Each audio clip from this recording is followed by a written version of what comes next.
ಅಂತಹ ಒಂದು ಎಲ್ಲ ಏನಪ್ಪ ಅಂತಂದ್ರೆ ಅವಕಾಶಗಳನ್ನು ಸದುಪಯೋಗ ಮಾಡ್ಕೊಳ್ಳುವಂಥ ವ್ಯಕ್ತಿ ಇವ್ರ ಸಾಧ್ಯದ ಸತೀಶ್ ಅವರಿಂದ ಅನ್ನುವಂಥ ಬಲಾಢ್ಯ ಮನಸ್ಸು. ಇದ್ರ ಜೊತೆಗೆ ಈ ಸಲ ಬಾಲಚಂದ್ರ ಜಾರಕಿಹೊಳಿ ಸಹ ಆಸಕ್ತಿ ತೆಗೆದುಕೊಂಡಿದ್ದರಿಂದಾಗಿ ಮೋಸ್ಟ್ಲಿ ಆಗೇ ಆಗ್ತದೆ ಅಂತೇಳಿ. ರಮೇಶ್ ಅವರಂತೂ ಆಸಕ್ತಿ ತೆಗೆದುಕೊಳ್ಳಲಿಲ್ಲ ಅಷ್ಟೊಂದು, ಆ ಮಾತು ಬೇರೆ. ಆದರೆ ಇವರಿಬ್ಬರ ಆಸಕ್ತಿಯಿಂದಾಗಿ ಆಗಬಹುದು ಅಂತ ಭಾಳಷ್ಟು ಆಸೆ ಪಟ್ಟಿದ್ರು. ಜೊತೆಗೆ ಪ್ರಿಯಾಂಕಾ ನಮ್ಮ ಜಾರಕಿಹೊಳಿ ಅವರು ಸಹಿತ ಒತ್ತಡ ಮಾಡಿದ್ದಾರೆ, ಆಗಲಿ ಜಿಲ್ಲಾ ಚಿಕ್ಕೋಡಿ ಮತ್ತು ಗೋಕಾಕ್ ಅಂತೇಳಿ. ಲಕ್ಷ್ಮೀಬಾಯಿ ಹೆಬ್ಬಾಳ್ಕರ್ ಅವರು ಬಯಸಿದ್ರು. ಆದರೆ ಇವತ್ತು ಏನೇನೋ ಆಗಿ ಯಾವುದೋ ಒಂದಾಗಿ ಇವತ್ತೊಂದು ಎರಡು ಕಾರಣಗಳನ್ನ ಅವರು ಹೇಳ್ತಾರೆ. ರಾಜಕೀಯದಲ್ಲಿ ಹೇಳೋರನ್ನ ಇಲ್ಲ ರೀ, ಬೈಲಹೊಂಗಲದವ್ರು ಅಡ್ಡು ಬಂದರು, ಬೈಲಹೊಂಗಲ ಜನ ಇಲ್ಲಿ ನಮ್ಮದು ಆಗ್ಬೇಕು ಜಿಲ್ಲಾ.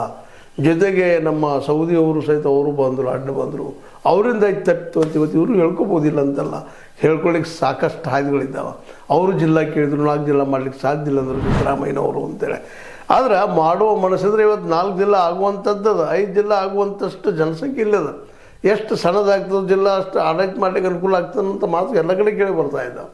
ಅಂದಾಗ ಇದೆಲ್ಲ ಡೆವಲಪ್ಮೆಂಟ್ ಆಗಲೇಬೇಕಾಗಿದೆ ಇವತ್ತು. ಯಾಕೆಂದರೆ ಉತ್ತರ ಕರ್ನಾಟಕ ಯಾವ ಪ್ರಮಾಣದಲ್ಲಿ ಡೆವಲಪ್ ಆಗಬೇಕಾಯಿತು, ಆಗಿಲ್ಲ. ಅದರಲ್ಲೂ ಇವೆಲ್ಲ ಹಿಂದುಳಿದ ಏನಪ್ಪ ಜಿಲ್ಲೆಗಳು, ಅದರಲ್ಲೂ ಜಿಲ್ಲೆ ಭಾಳ ದೊಡ್ಡದಾಗಿದೆ. ಬೆಳಗಾವಿ ಭಾಳ ದೊಡ್ಡ ಪ್ರಮಾಣದಲ್ಲಿ ಉಳಿದಿದೆ ಇವತ್ತು.